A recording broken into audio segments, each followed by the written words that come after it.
introduce the very special people that have really stood up to say, we want to be part of your team. Mary Lou, would you come up here? Where's Leon?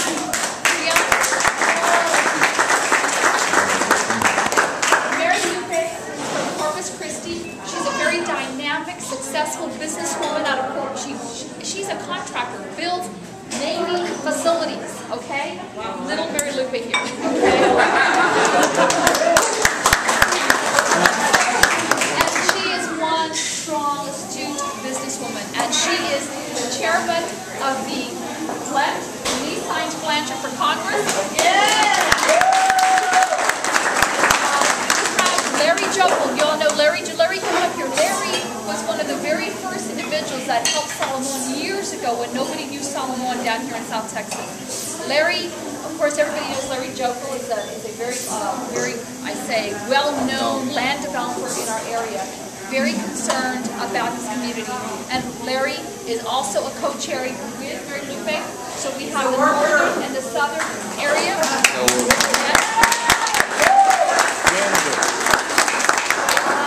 Because of Larry that I'm actually standing here. He's one of the individuals that every day at Rotary just wouldn't let up. You need to run. You need to run. And I'm saying, yeah, I'm going to run for my life. What it takes, okay? So, but he would not give up. He would not give up. And the messages kept going. And then I needed a treasurer to file. And I've been praying about, who would be a great treasurer, because this treasurer takes on a lot of responsibilities.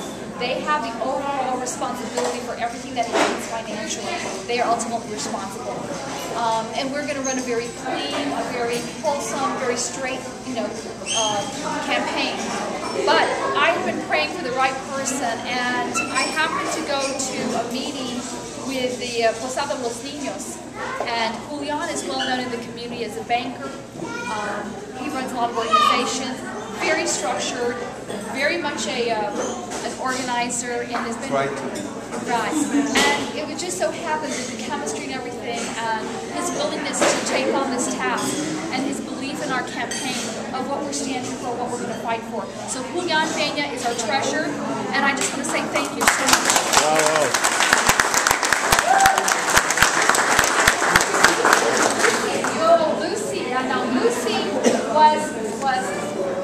Lucy was originally my intern from years ago, working with Solomon Ortiz, and then she ended up working for us in Washington.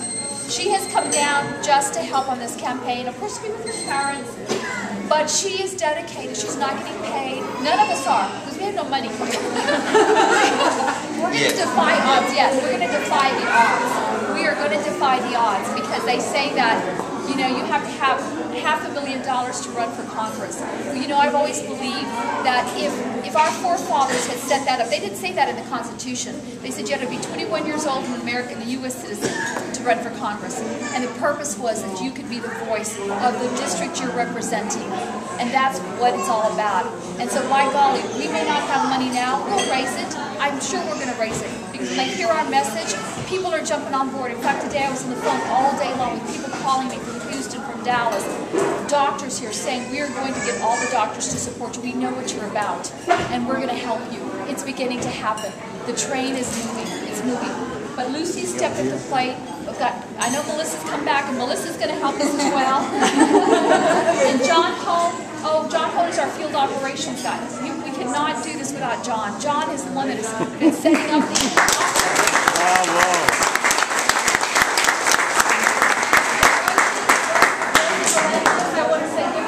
Rosie is helping us with the volunteers. And Carl Lee is our artist. He's the I would say, the creative person that comes in with all these great ideas. In fact, it was his art that did our sign. It was his art that did our sign. And Isabel. Isabel has been a great supporter. She helped me with a campaign with Solomon Ortiz for years, and she's helping me. She's going to help me on the Oasis County District. And I just want to say, Isabel, from the bottom of my heart, all that you've done, your belief in me, I just want to say thank you. Thank you so much.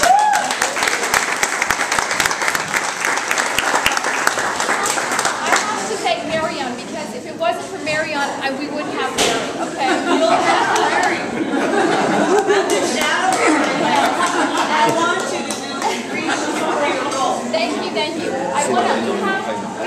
officials that are here.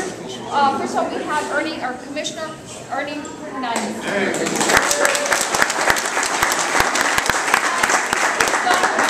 Who's ready? Why don't you tell us who you're running for? JT? Yes. My name is Erin Garcia.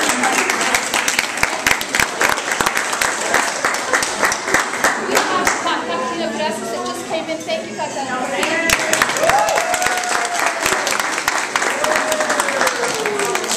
We have Sylvia Garza Perez. She's running for Democratic chair. You know, we've always said a woman's place is in the House. We have representatives. Okay.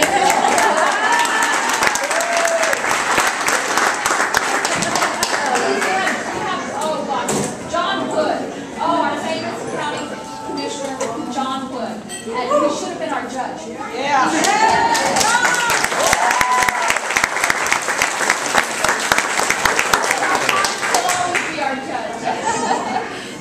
But anyway, we have wonderful people, and again, this is last minute, and so we appreciate your efforts. But I want to just tell you from the bottom of my heart, first of all, I want to thank you. This was a very tough decision for me to get to this point, because I know the political game. I've been in it for 20 years, and my whole sense of being all my life has been just trying to help other people. I saw it through my mother, I saw it through my father, who was a police officer that served our community for 31 plus years, serving not only this country as a World War II veteran, but also as a police officer. So all my life has been about service. Everything I've done, from working from the Chamber of Commerce to the Brownsville Airport, then the past 20 years for Solomon Ortiz. And that was because there was such a sense of I want to make a difference. And when I retired in April, I thought, great, I'm going to go retire now. I can do it after 20 years, start my little company, start making some money, do what I want to do, have fun. I was just as happy as could be, and Larry kept pushing and kept pushing. I mean, I have business cards made already. I mean, you know, I had things moving.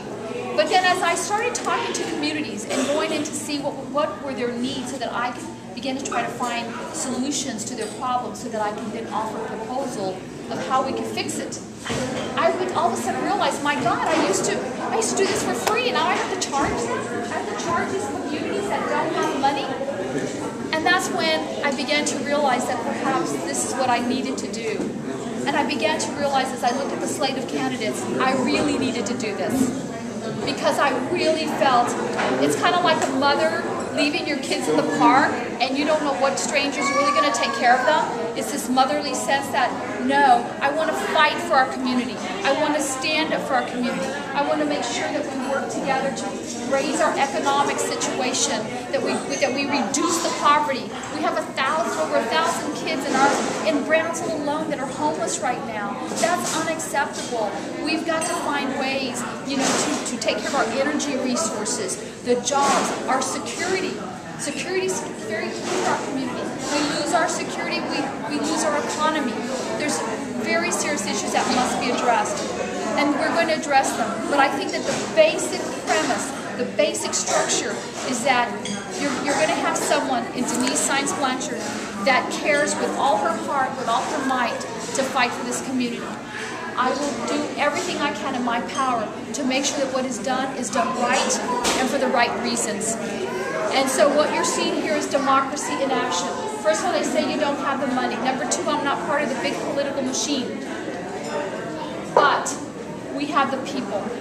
Because for 20 years that I have worked for Solomon to serve people, there's no secret. My heart is pure, my intentions are real. And I want to be able to have an opportunity to stand up and fight for you in Congress on a lot of key issues that are coming up, for equality, for fairness, for justice, in every issue that comes up. If we stand on the premise of just what's right and what's just, we will not go wrong.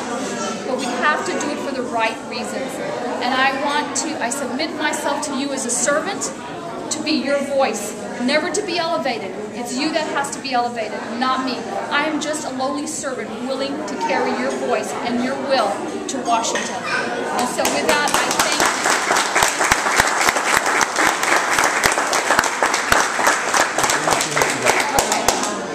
you. We're about ready to eat. Everybody's invited to eat.